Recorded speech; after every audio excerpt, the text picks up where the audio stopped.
सांग मैंने केमती अच्छा समस्ते आपन को तुमसांगा चैनल स्वागत।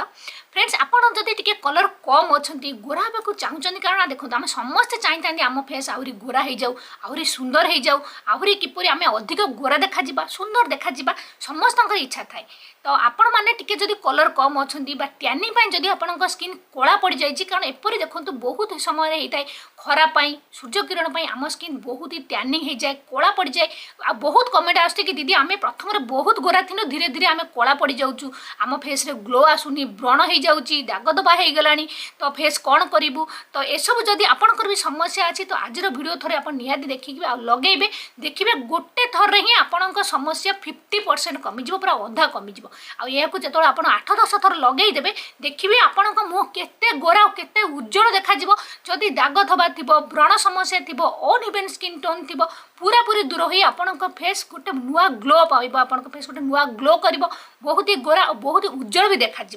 आज रेमेडी किपरि कौन बनइबा किपरि यूज करबा सब वीडियो रे मु कहबी तेणुक फास्ट क्लास वीडियो निहाती देखिए जदि भल लगे तो लाइक तो करबा को मोटे भी भूलबे। तो चलतु स्टार्ट करबा आज वीडियो।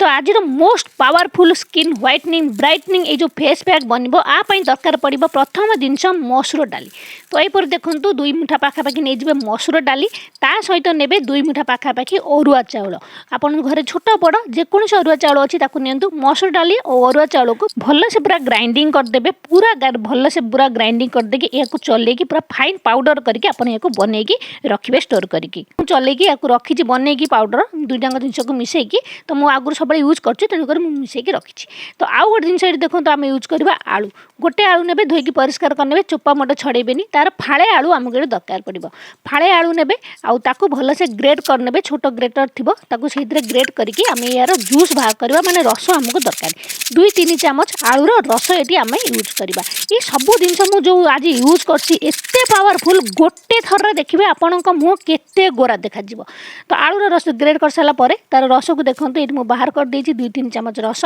एमें मिसई ना अल्प टिके हलदी गुंड ठीक अच्छे सब चेष्टा करूँ कस्तूरी हल्दी गुंड व्हाइट टर्मरिक यूज करने को जदि ना घर हल्दी गुंड अल्प टिके यूज करेंगे और से आम मिसेबा आम जो पाउडरटा बनई मसूर डाली अरुआ चाउल से 2 चामच मिसेदेवे। आउ गोटे जिनस ये आम मिसेबा जहाँकि हूँ दही दही दही जहाँकि कौन दही एपरी एक जिनस जो कि लैक्टिक एसिड भरी रही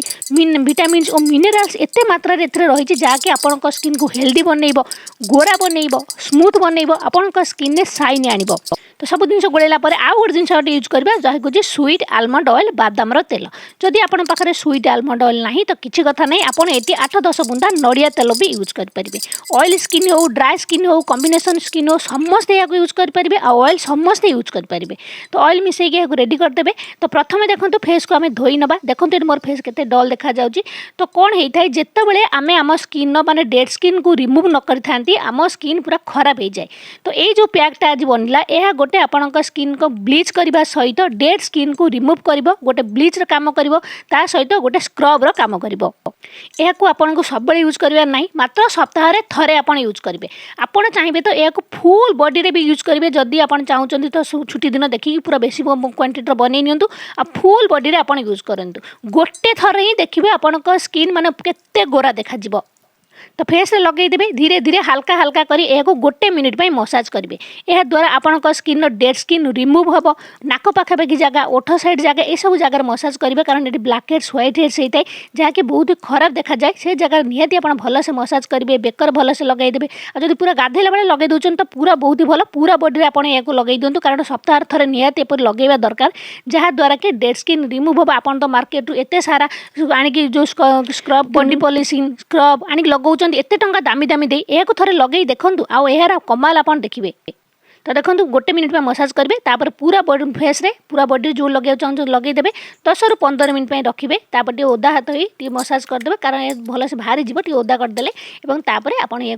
माने धोईदेवे फेस को धोईदेवे। तो मुझे ओदा कपड़ा पोछिकी देखी आपण मैंने देखूँ यार रेजल्ट वाओ। तो देखो केते स्किन आमर पूरा साइन करुच्ची प्रथम अपेक्षा स्किन देखो केते गोरा हो जाए।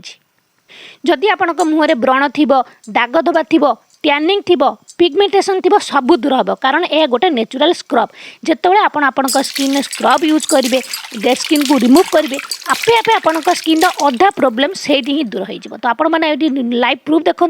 फेस प्रथम किपर देखा जाता एवं केते सुंदर चिकन देखा जाउची पूरा प्लेन पूरा स्मूथ लगुच फेस पूरा शाइनी करुच्ची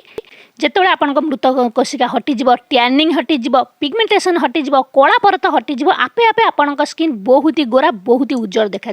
ता छड़ा ये आम चाउल यूज कर जो थे कि रही स्किन व्हाइटनिंग प्रॉपर्टीज ब्लीच कर आपण स्किन को गोरा कर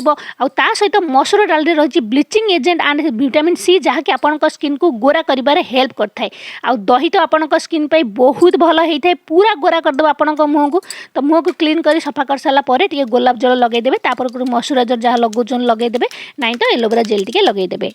आम जो आलू रस यूज कर स्किन कला परत को हटेदेव एथर रही विटामिन सी ब्लीचिंग प्रॉपर्टीज जहाँकि आपण स्किन को गोरा कर हेल्प कर